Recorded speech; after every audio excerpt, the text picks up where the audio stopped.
హైదరాబాద్ లోనే the best gastroenterology hospital Ananya hospital Kukatpally. Appointment కై call చేయండి.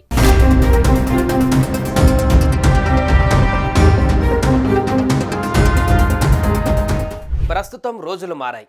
ఒక్క మాట అంటే పుట్టింటికి, అంతకు మించి అంటే విడాకుల నోటీసుల దాకా వచ్చేశారు. అయితే ఇప్పుడు మీరు చూడబోయే ఈ స్టోరీలో ఓ ఇల్లాలు ఒక విచిత్ర నిర్ణయం తీసుకుంది. ప్రతిరోజు మద్యం తాగి వచ్చి వేధింపులకు గురి చేస్తున్న భర్తకు బుద్ధి చెప్పాలనుకుంది ఆ భార్య. విషయం తెలుసుకున్న కొందరు భర్తకు తగిన శాస్తి జరిగిందని అంటుంటే ఇదేం విడ్డూరమని మరికొందరు నోరెళ్లబెడుతున్నారు.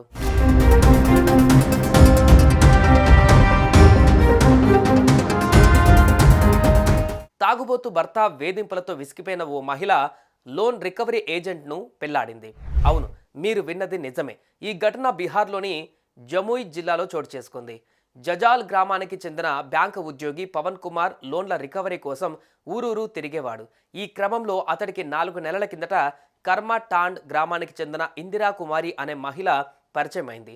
ఆ సమయంలో ఇద్దరు ఫోన్ నెంబర్లు ఇచ్చిపుచ్చుకోవడంతో పరిచయం కాస్త ప్రేమకు దారితీసింది. ఇంకేముంది, అప్పటికే తాగుబోతు భర్తతో విసిగిపోయిన ఆమె అతనితో పారిపోయి పెళ్లి చేసుకుంది. వీరి వివాహాన్ని చూసేందుకు స్థానికులు ఎగబడడం గమనార్హం. వీరి పెళ్లి వీడియో నెట్టిట వైరల్ అవుతుంది.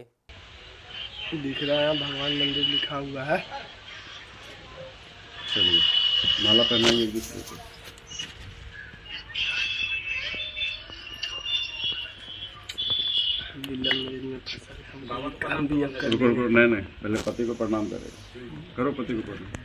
పాట్నాకు చెందిన ఇంద్రకుమారి అనే మహిళకు నకుల్ శర్మ అనే వ్యక్తితో గత 2022లో వివాహం జరిగింది. అయితే నకుల్ శర్మకు మద్యం సేవించే అలవాటు ఉండడంతో నిత్యం మద్యం సేవించి వచ్చి భార్యను చిత్రహింసలకు గురి చేస్తూ వచ్చాడు. ఈ వేధింపులను భరించలేని ఇంద్రకుమారి తన తల్లిదండ్రులకు తన పరిస్థితిని వివరిస్తూ వచ్చింది. కానీ వారు మాత్రం సర్దుకొనిపోతూ సంసార జీవితాన్ని గడపాలని సూచించారు. అయితే ఇంద్రకుమారి మాత్రం నకుల్ శర్మతో ఉండేందుకు ఏమాత్రం ఇష్టపడలేదు. ఇదే సమయంలో ఆమెకు పవన్ కుమార్ యాదవ్ పరిచయం అయ్యాడు.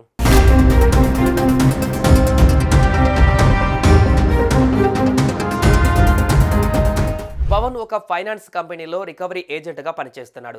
వారిద్దరి మధ్య కుదిరిన స్నేహం కొంతకాలానికి ప్రేమగా మారింది. గత కొంతకాలంగా వారిద్దరూ ప్రేమించుకుంటున్నారు. ఫిబ్రవరి 4న వారు తమ ఇంట్లో చెప్పకుండా అసోన్సోల్ చేరుకున్నారు. అక్కడ ఇంద్రకుమారి మీనత ఉంటుంది.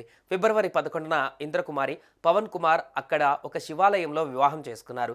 ఈ విషయం కాస్త చుట్టుపక్కల గ్రామాలకు పాకడంతో సంచలనంగా మారింది. దీంతో ఫిబ్రవరి 11న వారి పెళ్లి చూసేందుకు స్థానికులు ఎగబడ్డారు.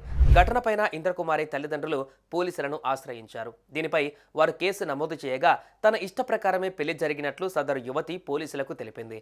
మొత్తంగా వీరి వివాహానికి సంబంధించిన వీడియోలు ఇప్పుడు నెట్టింట వైరల్గా మారాయి.